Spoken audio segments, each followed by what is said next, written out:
state.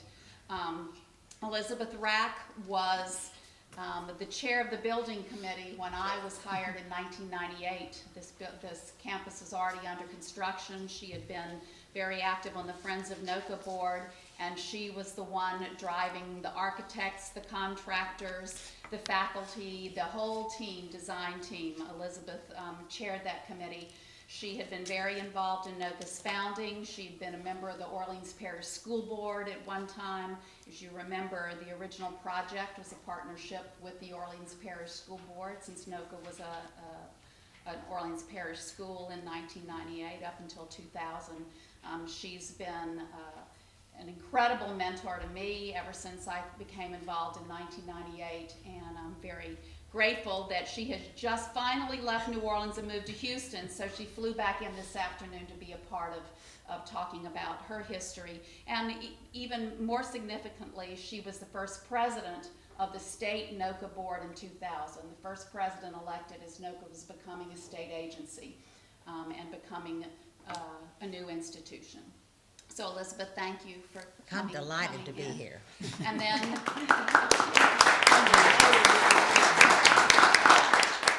and I'm sure everyone here knows Shirley Trusty Corey, and I guess I should have gotten bios, but I don't think we need to go through that. You know, Shirley was with the Orleans Parish school system back in 1973 when NOCCA was talked about being founded. She's had an illustrious career with the Arts Council of New Orleans, among many things, and we all know we wouldn't be sitting here today if it weren't for Shirley and her vision of providing the highest quality arts education opportunity for the very talented young people. So Shirley, thank you so much for agreeing to do this. And what Debbie talked with them about is that really the history of NOCCA and the Friends of NOCCA is something that many of us don't really know. We think we know and we don't really know. And I think we'll learn a lot today. And we thought it appropriate to really evaluate what role and responsibility did the community foundation, the community board have in the first 40 years. And as we look forward to the next, what role do we play in its future, right now and into its future. So without further ado, Shirley Corey. Good. Thank you so much. May I stand? Will this work? Good. Okay. I was really delighted when Sally asked me to do it. And I thought, oh my goodness, can I remember all of that? And it's been a delightful journey just going back and checking the sequence, the dates, and putting a lot of things together. And it is a remarkable journey, this wonderful institution. In January 28th of 1974, the very first group of students entered NOCCA. Now, January is not a good time to start a secondary school program, much less a brand new newcomer to the educational scene. But then NOCCA has never followed a traditional path, and that probably has been one of its reasons for its many successes. At that time, I was the supervisor of cultural resources for the New Orleans Public Schools. That was a new position, or as the superintendent once said in introducing me, she's the first one of those we've ever had. I never asked him about that. I had been a previous high school drama teacher and coordinator of a federal project that brought the professional theater to 48,000 high school students over a period of 3 years. So I was very passionate about the role that the creative process had on high school students. And I projected a project for the New Orleans Public Schools of a creative arts center that would provide the opportunity for students to have more in-depth training in the arts, in music, theater, dance, art, and creative writing. It would be a half-day program, and students throughout the New Orleans Public Schools would come by audition. Now, I was very excited about this idea, and when I first talked to the superintendent and he told me he thought it was a good idea, I naively thought that was it. Well, we all learn along the way, don't we? One of the very first things I learned was to establish a community board It was informal, and it was made up of about 20 to 25 people, a large number of university professors from our various colleges, in music and dance and theater, the head of the recreation department for the city, a representative of the Junior League, representative of Links, community activist, an assortment of individuals who found the concept of a creative arts center for young people a compelling one.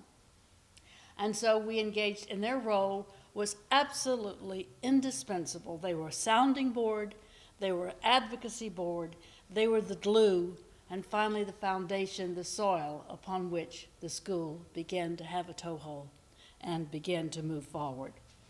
I think it's helpful to remember that in the 1970s, arts education wasn't a very compelling factor. In fact, the phrase arts education didn't even exist. And the schools, though the Orleans Parish had music teachers, thank God, and a large number of itinerant music teachers and some art teachers, that was basically it at that time. We have to also remember that it was not until 1965 that the National Endowment for the Arts was even created. So this was basically in the early 70s. So it was a completely different time period, a different way of thinking at that time. But crucial to that whole creation was the Community Liaison Board. And our first discussion started focusing upon, if there were such a wonderful center, where would it be? Well, at that time, the then mayor of the city, the Honorable Moon Landrieu, was engaged in an urban design project that was called Armstrong Park. And as he was developing plans for such a park, there sat right in the middle of the Armstrong Park area a closed elementary school, the old McDonough 41, opposite the municipal auditorium. The Community Liaison Board felt that this would be a splendid location and an appropriate one for the new Creative Arts Center. And so we began to engage ourselves. The mayor had a marvelous first-rate design team from San Francisco called Halpern Associates. I still remember that.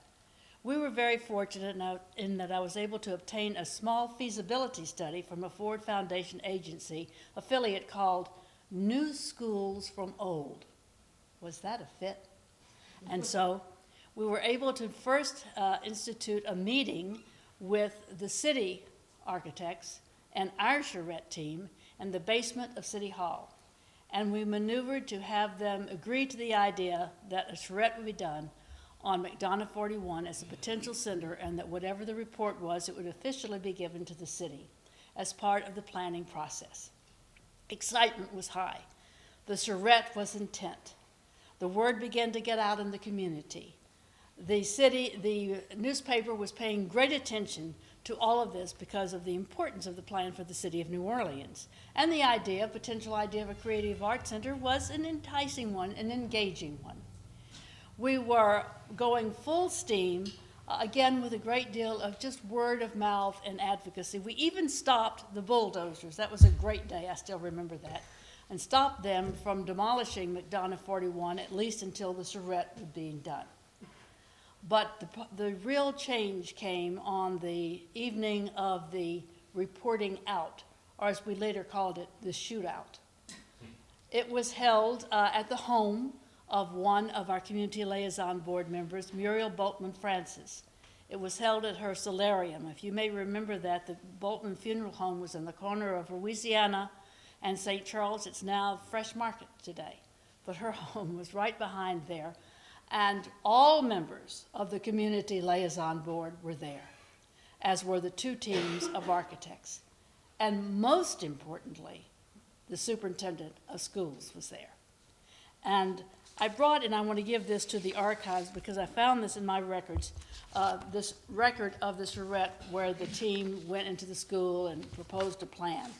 But they made a proposal that night, proudly and happily. We were all very ecstatic, and it read, resolved that the concept of the Creative Arts Center of the New Orleans Public Schools be endorsed as a significant dimension of the educational and cultural lifestyle of this community, and that it be further recommended that the center be implemented as an integral part of the Louis Armstrong Park, with the old McDonough 41 school building identified as the prime site.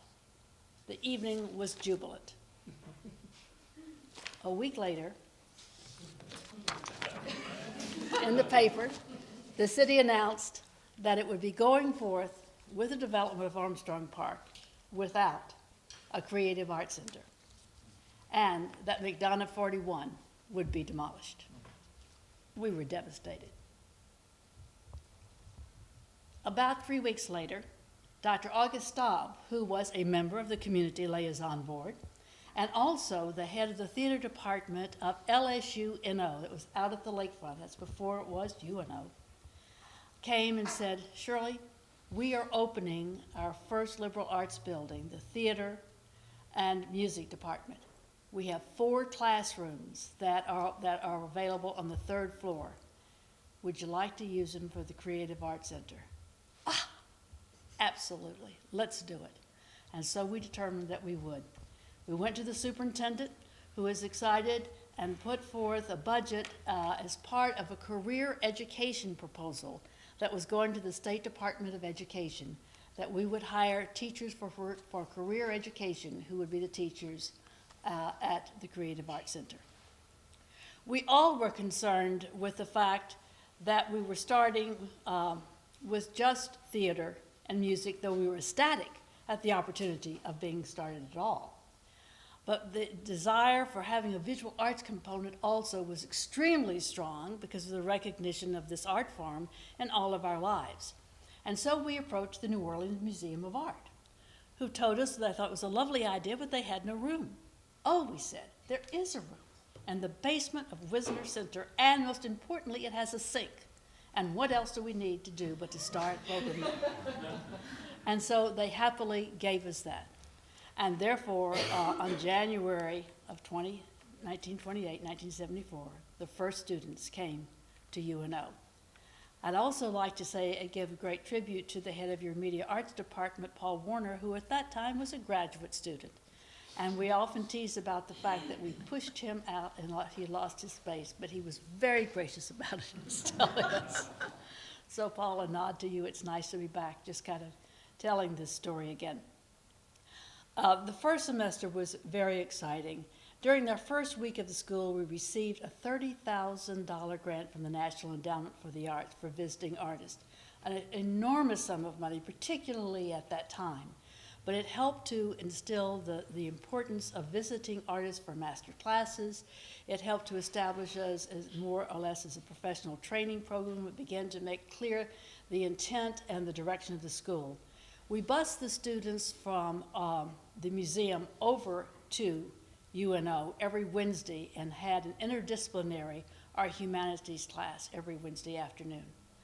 And as I started looking at the academic studio, I thought it's not the same thing, but the same germ was there of trying to integrate and to have a larger sense and a larger vision of looking at all of the arts and looking at them not from distinct parts of just the art form, but art forms per se and the means of creative expression in life, as it has always been. Our excitement over that first semester was dimmed, perhaps, by the realization as the months went on that we didn't have a location for a full year. We accepted students at the 10th grade level. As the months went on, we thought, what will we do with them when we take in a new class and they become the 11th graders? Fortunately, at that time, the newly founded Arts Council of New Orleans wished to give an award of recognition to the New Orleans Center for Creative Arts, a recognition that we were all thrilled to receive from the community and to know that it was beginning to embrace the idea. The presentation was made at the Chamber of Commerce building, which was held in downtown New Orleans, and Dr. Sam Scarnato, who is the deputy superintendent, was to receive the award. In the audience were all members of the Community Liaison Board. And after greatly applauding the award, which was very kind, it called it a Young School for the Young, Model for the Region, Preservers of Our Cultural Heritage, Foundation for the Future. Dr. Scarnato, you have done such a wonderful job, and may I ask a question, sir? Certainly. What is that? Where will you go next year? I'm so excited. What building will you be using? and on and on and on. Of course, there were no answers at that time, but the questions had been asked. So without the community liaison board, we didn't have advocacy. They planted they planted the seeds, they tilled the soil until it gradually was becoming everyone's. On that particular day, as a young supervisor, I was always eager to find face time with my bosses and higher up, very rare. So I asked Dr. Scornato for a ride back to the school board building, which at that time was located in Gentilly.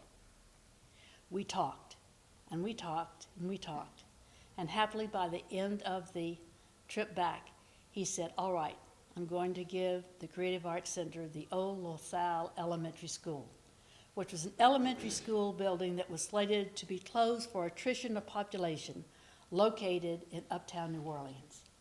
Now, it was a school that was for elementary school students, and it was not in the very best of condition at that time, but we all assumed that it would be a temporary location. We were thrilled to have the opportunity of beginning a first full year with students and being able to expand.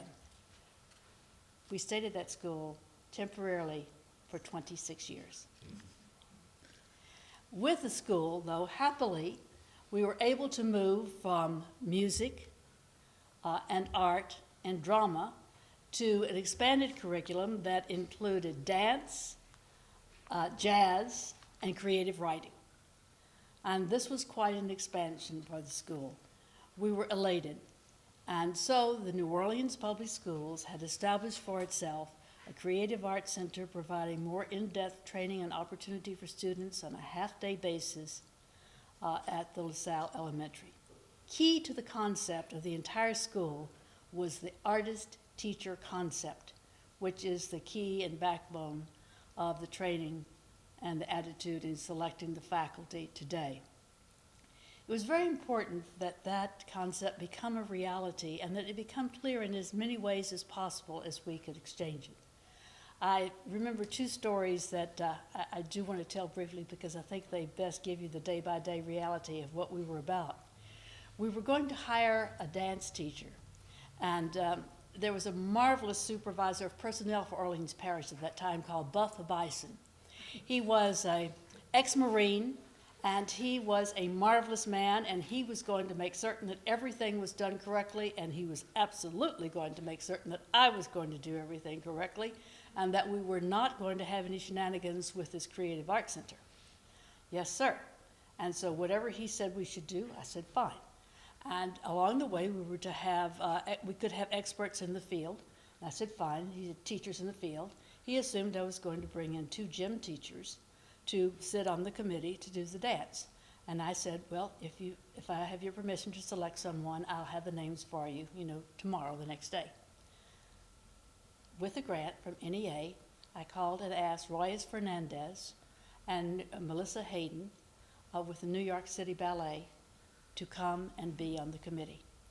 Royas was the nephew of one of our community liaison board members. Don't ever start anything without the community group because it simply won't happen. It was thrilling to have them, and it began to establish the attitude of what we were about. Another story of hiring teachers I remember is when we hired the first jazz teacher. Sitting out in the hallway of the school board building on little chairs were some of the greatest names that you will ever see or hear in music.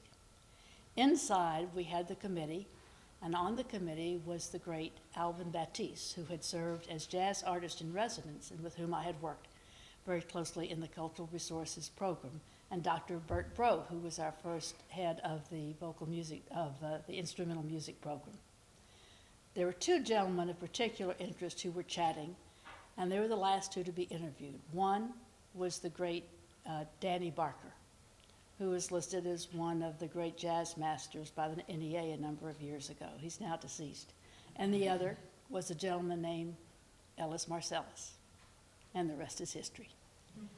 As Dr. Bro said, well, Ellis Marcellus is the only one who knew what to do with the left hand, so he's it.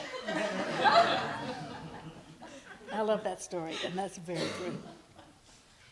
But perhaps the greatest accolade that I can give to the concept of artist teacher is the fact that although we had been able to identify teachers and have them hired as professional teachers under the trade and industry certification because it was a career education concept, the reality of year by year hiring professional artists as teachers was still a fairly slippery process as you went year after year. And it was Dr. Tom Tews, the first principal of NOCCA, and his faculty who really ultimately broke that nut. They began to develop curriculum, of course, because we had the students for half a day. The good news is we had the students for half a day and there were new courses being developed in the arts. The bad news from the State Department of Education was that there were no guidelines for any of the courses that we were teaching.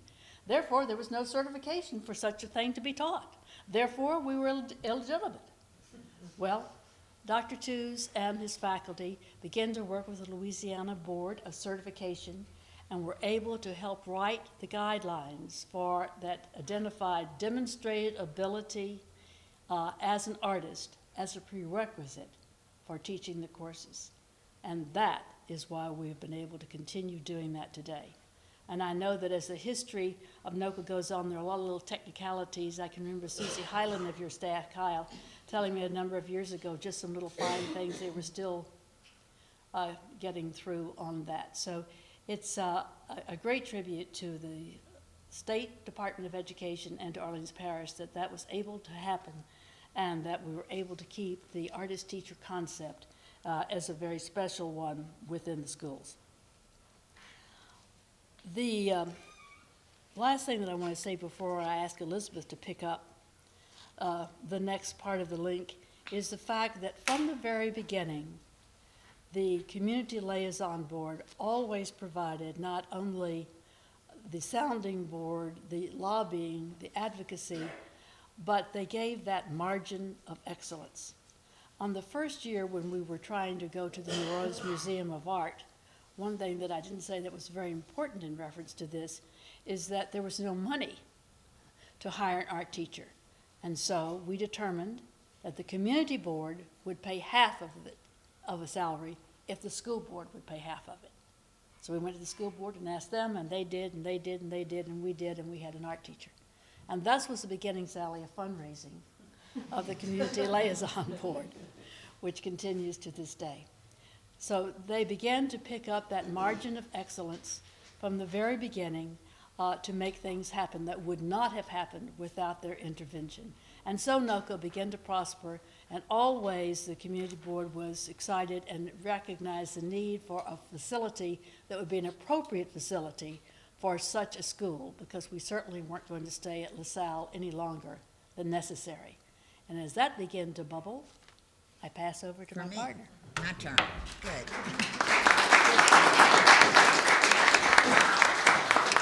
Well, I guess Shirley stood up, so I'll stand up. Shirley, you understand, was trained in theater, and I have an accounting degree. So just settle down. Let me tell you how I got involved with NOCCA. When I was on the school board, we were a 5-member board elected at large. So you didn't have a district, you didn't have a school board member, you had to find one. And Shirley and I just kind of clicked. So and as soon as I got off the school board, Shirley and our dear friend, our artist. Ellis? No. Emery. Emery Clark invited me over for cocktails in the afternoon and asked me, I'd been off the board about 3 days, and they said, would I join Friends of NOCCA? And of course I would, so it's been the best thing I ever did. It was wonderful. Well, my turn is to tell you about what happened with the building, how we got here. Well, when we realized that we really had to have a new building, we also had to start a capital campaign, which we did slowly. And then we finally realized that we really couldn't raise enough money to build a school building adequate for what our charrette had said we had to have and for what the faculty wanted.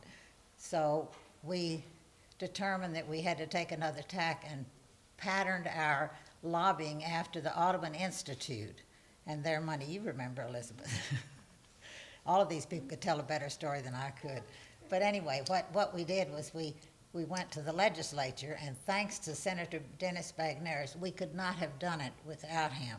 He held our hand and guided us, and Kyle, I know what you're going through. We were in Baton Rouge about 3 or 4 days a week lobbying, and this went on for 3 years. We started under Governor Romer, very briefly, and then under Edwards, and then under Foster. So we learned a lot. Yeah. Treen was before. Well, it Treen was, was before. anyway, the faculty was determined that they could determine where the building was going to be, and it turned out that nobody could determine where the building was going to be because it wasn't going to be based on education. It was ended up being based on economic development. So we had to be somewhere where we could make a difference. And the Norfolk Southern property was available, and Shirley and I negotiated with Norfolk Southern and their realtor. And we met at True Brew, which True Brew, I don't know whether any of you remember that, but it was rather appropriate because it was kind of a make-do artsy place.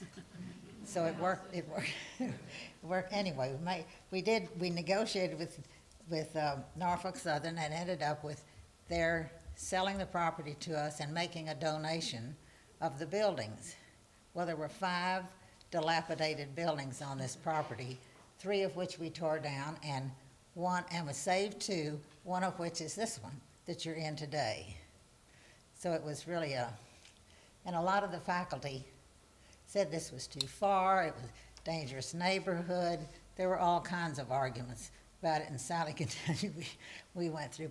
But the major thing that happened with the building committee was that we determined and we knew that the school board could never keep this building up.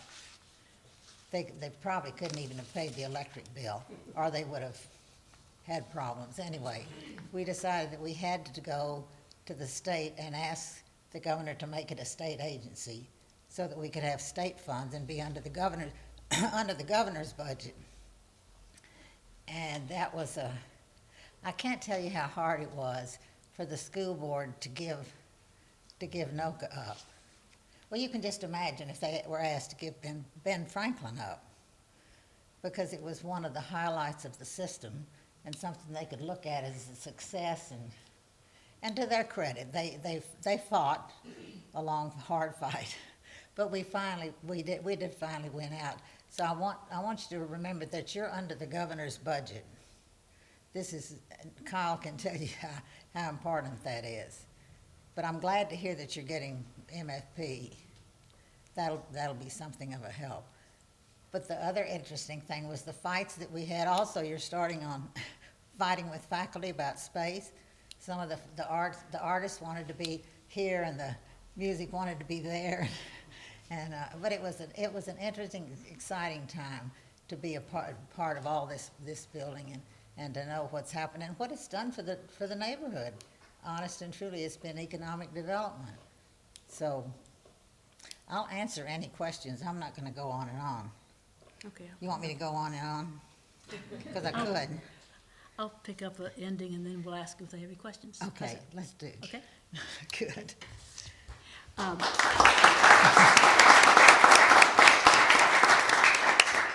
So in January of 2000, January again, not a good or logical time to move, but NOCCA has never followed things in a traditional way.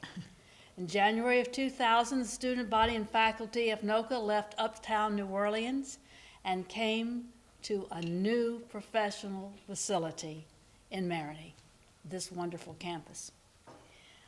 It opened so many doors in so many ways. Not the least, first of all, it expanded the curriculum.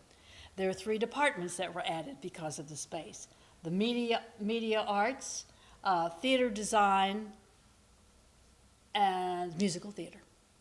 How could I forget? Forgive me.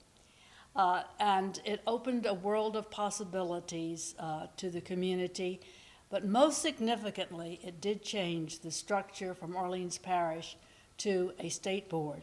by legislation, which is a board of 13, as you all know, many of your board members sitting here now, all approved by the governor, but from nominations that are made with representatives from Friends of NOCCA, from the faculty, from the mayor. It is a broad representative board. During the period that NOCCA has been here, it's been astonishing to see the significant things that have happened. First, I think that the 208 campus facilities plan that the community board has made happen is such an important vision for the future. And on the verge of moving into this building, NOCCA, the Friends of NOCCA, which had incorporated in 1984, changed its name right before the state to the NOCCA Institute. So your continuum and line of history then really goes from the Community Liaison Board in 1973 to an incorporated facility in 1983-84 to its current name, the NOCCA Institute. You have done extraordinarily well, and a model when one thinks of all that has happened and the development of what we now see as a world-class educational institution, of a groundbreaking curriculum.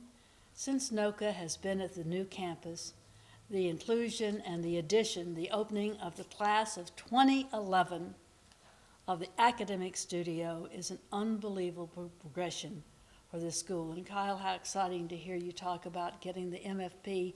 This is a monumental advancement. And as one looks at the history of the school, to hear and to see how these things have progressed is really remarkable because it begins to give a continuum that is so deeply rooted that though there will be challenges, there will always be challenges, there will always be catastrophes, but the roots are deep, and there is so much there that I don't think any bulldozers can come and demolish any of the groundwork that has been happening. And so we end up with a special and very unique collaboration, the NOCCA Board and the NOCCA Institute. It is life-giving. It has changed the way we look at education.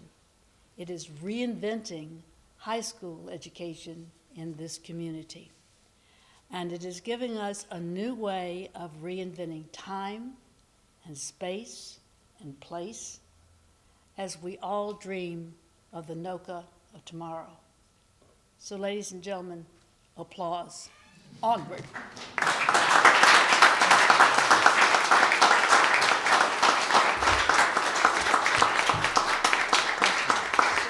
That was so inspiring, and I could just sit here and cry, but I'm going to try to control myself. The one thing that Elizabeth said that I just have to agree, and I hope that all of you or most of you feel the same way, is it was the greatest thing you ever did. Yeah. I know that. Yeah, thank all of you for doing what you're doing, because you have no idea how important it is. Yeah, and I know I feel that way. Yeah. I'm just a total crier, so I'm just going to control myself. I think one of the interesting things is that you have laid out for us our personal history, our board history, our roots, where we come from, this tradition of this community board as advocate, as Yeah, and let me point out that Yeah. this is the only, I call it a school, but this is the only school that I know of that from the very beginning had a community support, had a committee or not a PTA, but that, it was really the community came together for this school, so it's made a difference. well, it's an And will unbelievable continue to, model. It's yeah. really a truly unbelievable model, because you're right, it's not just parents Right. who are transient, it's members of the community that are invested. And just the tradition of developing the institution along with developing the community is such a beautiful partnership. And we had a long argument about terms, and there are a lot of us, I believe in rotating terms. I don't believe anybody should stay on the board after they're no longer, you lose, you get jaded. So, but we did, I think the right thing was, the decision was made on that early board that we indeed do have rotating terms. Yeah, no, it's really an unbelievable model. I just want to open it up to everybody. Does anybody have any thoughts or comments or? Well, I just, I mean, Shirley's been on our board. This was her first year stepping off of the NOCCA, the big board, and the school board, and she has had, we've heard of this godmother of NOCCA and Senator McNair as the godfather. I mean, those two people with this facility and the work of this incredible group of people on the Institute side to make this facility happen at the legislative level. Shirley's work in developing both. I said to her, we always talk about our students, and we always talk about the people that have come out of here to go on and do incredible things. The median tenure of the faculty on this campus is 11 years. And I said the one thing that we rarely talk about is that there were a bunch of people, like people that serve on this board, people that serve on the NOCCA board, a bunch of people that didn't have the opportunity to come through NOCCA and have yet found a home here. The faculty that gets the privilege of teaching them, the people that have the opportunity to serve on this at the Institute staff level, at the school staff level, there are a bunch of people who found a home here. The thousands of students who have come through and the hundreds of people who have helped to lead those students. All of those people found a place where they were unicorns out in the universe and came here and found a ranch. And it's because of the work of our godmother that happened, and of Elizabeth, and all of the people who have championed this idea that is a world-class educational institution. We do not have enough thanks to give you from the faculty staff level for the work you've done, and the students that walk out of every year are a manifestation of it. So just thank you for all that you do. Every student in NOCCA is a thank you. Yeah. No, it So, is. thank you for making that happen. I'd just like to say one thing about rotation that Elizabeth brought up. It's important to know that the state board appointed by the governor, which was in 2000, originally did not have a rotation. And that the NOCCA board headed by Joe Bruno now, that was changed, last year, 2 years ago, and the legislation was changed. So even in a perfect world of having a state board, there was no provision made for rotation. So there we all were, excited about this new school, and like you couldn't get off, you couldn't get anyone new on. I mean, but there was no possibility for it to be a thriving, growing thing. And it took legislation to make that happen. So don't think that everyone doesn't have their struggles of always trying to make it better and better and better. So, thank you, Joe. But I just thought it was an important point, Yeah, and because I it's think the refinements we have to all go It's through. appropriate right now because we are looking at our past, and a lot of you in this room are the future of this board. And it's something to pause and think about where we've been, because we really can't chart our future without really looking back and seeing where we've come from. And you all are the leadership, or a lot of you, a lot of us are leaving, are the future of this institution. And it's been handed down from the most amazing hands to us and to you and to all the great people that are gonna come through here in the future. So thank you guys, really. It's been a pleasure. Thank you, It's been Sally, for fun. asking. I'd just like to say that I think that there is a commitment, a continuum here that comes from the students, from the faculty, from everybody in this room, and that continuum of commitment is somehow inherent in the NOCCA DNA. And I think that's one of the things that makes this place special. And I suspect that in 10 years, all those of us, if I'm still alive, whoever's alive, you'll still find these same faces. They may be in different roles, playing different roles in NOCCA, but if you are part of the NOCCA family, and now there are thousands and thousands and thousands of people who are part of the NOCCA family, all the students, all their families, all their relatives and next door neighbors who take pride and tell you that they're, John graduated from NOCCA. I knew that kid when he was, that continuum is there, and I think it goes on. So I think we just all continue to fight the good fight and onward. Yeah. Well, one of the things that we kind of wanted to do this exercise as we all work together in the planning for the future, and as the team that which be many of opportunities for engagement as we figure out appropriate ways to work together to celebrate NOCCA's 40th birthday, and that's all in the planning process. But one of the things that just dawned on me that is the significant change is that for the first, not the first 40 years, but up until 2000, you know, NOCCA's governing board was the New Orleans Parish School Board, who was responsible for a lot of other schools. And I think we all can say that NOCCA thrived because the school board had a lot of challenges. NOCCA was doing well and grew and prospered and became one of the, you know, shining stars of the school board system. And I think that that's one of the reasons it became so good, because it was essentially left alone to do. We tried to fly under the radar. And frankly, as we all know, the artist teacher, which is at the heart of it, when they were allowed to grow the program, it grew and prospered. And now we have a unique opportunity that NOCCA now has a governing board whose sole purpose is to support NOCCA. That is the NOCCA Institute's sole purpose. And as we look at the roles and responsibilities that we've had for the first 40 years, now that we can step back and say, what are our individual roles? I mean, obviously, Joe's and his board govern a school, and they are the school board, and they set policy and establish procedures for the school.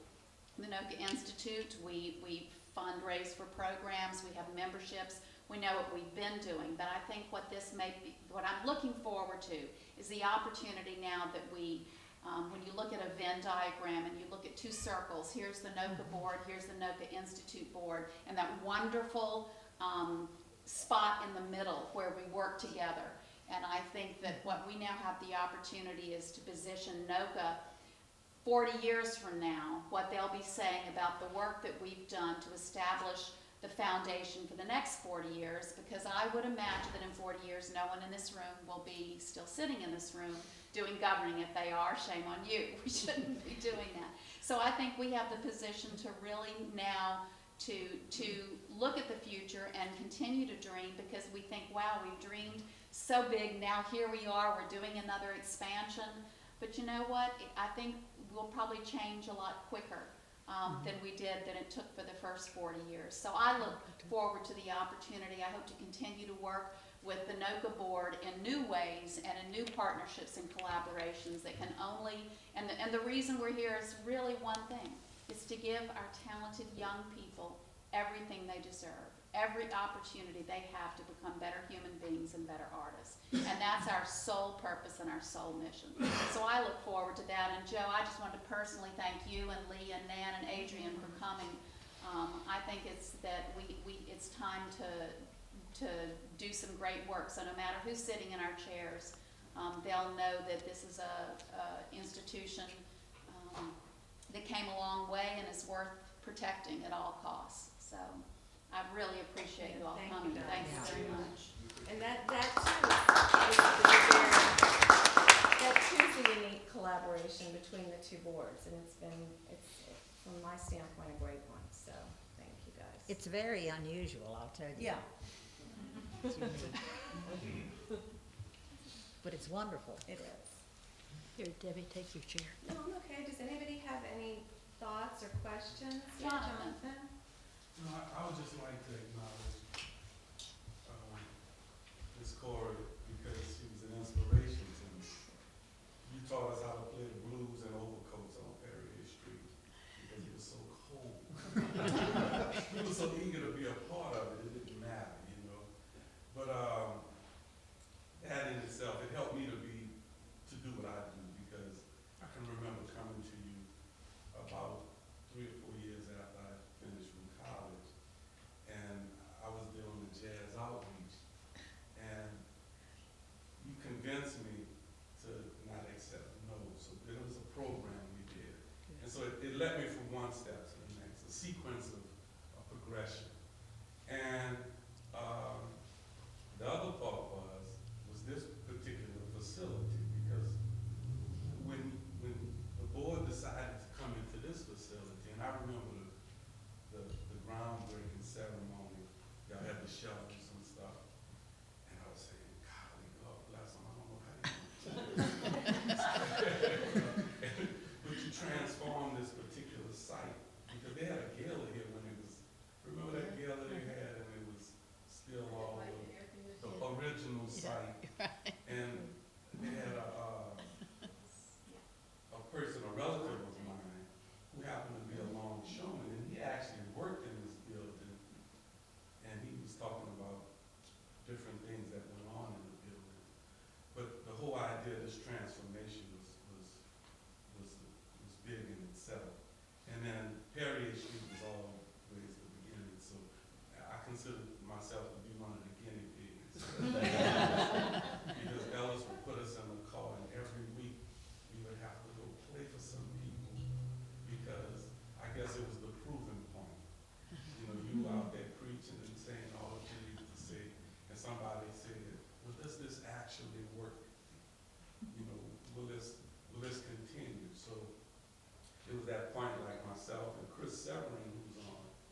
Oh, you were on Perry?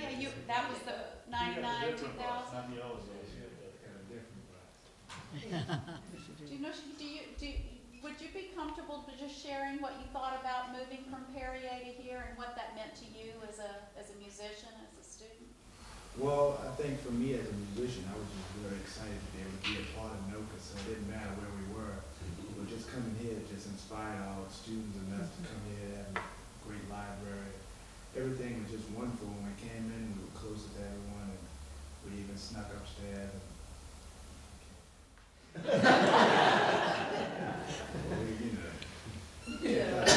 Students and different things. It was good. I remember I spent a lot of time in the piano room. We had a lot of rooms, and I was able to teach some of the students what I was learning. It was in level 1, if I was in level 3, just to get them prepared for what I was going through. And it's just been a great opportunity. But I have to thank Mr. Bloom, because he's the one that introduced me to NOCCA and told me that I should be here. And he's the one that's really responsible for me being a part of it. And going through NOCCA allows me to be here today and help some of the younger musicians. So I don't know where I would be musically if I didn't come to this school. And I always tell people around the world, I don't know what my musician vocabulary would be if I didn't come here and experience what I have. And it gave me a chance to be able to be confident on any stage. I play with country musicians, I play with rock musicians, and because of NOCCA, I was able to go up there and not be afraid, and was able to do what I do, and it helped me become who I am today. So I have to thank everyone for allowing me the same opportunity that Mr. Bloom had, and thank Mr. Bloom for introducing me to NOCCA. And what's even better, Troy, is you're paying it forward. Right. And for those that may not know what you're doing now with your own, why don't you just share with the board since. Well, I just have a Trombone Shorty Foundation to an academy, so I wanted to help some of the students be prepared to come to NOCCA. Because I learned a lot of things on the street, and for me, my NOCCA opportunity was basically me learning everything backwards. Because the way they wanted the student to sound, I already sounded like that. I just didn't know what I was doing. So for me, they didn't know about me playing as much as me learning everything else. They just wanted me to, every day I came here, Mr. Kerr, Mr. Kent Jordan, and Mr. Bloom just tell me fundamentals. For you, it's fundamentals, and so they taught me backwards. I had to learn everything I was doing, and I just wanted to give some of the students that to get a chance to learn some of the things before they come here, so they have a better chance to stand, and it won't be so hard for them to learn when they get here. So it's basically about me just getting some students prepared to come to NOCCA if they're really serious about music, and just give them some things that I didn't have before I got here. That's wonderful, and thank you. And I know we all share how proud we are when Trombone Shorty is out representing New Orleans and NOCCA to some degree across the world, because he travels the world now, and it makes us all very proud, and you're a great ambassador for everything that we work for. So.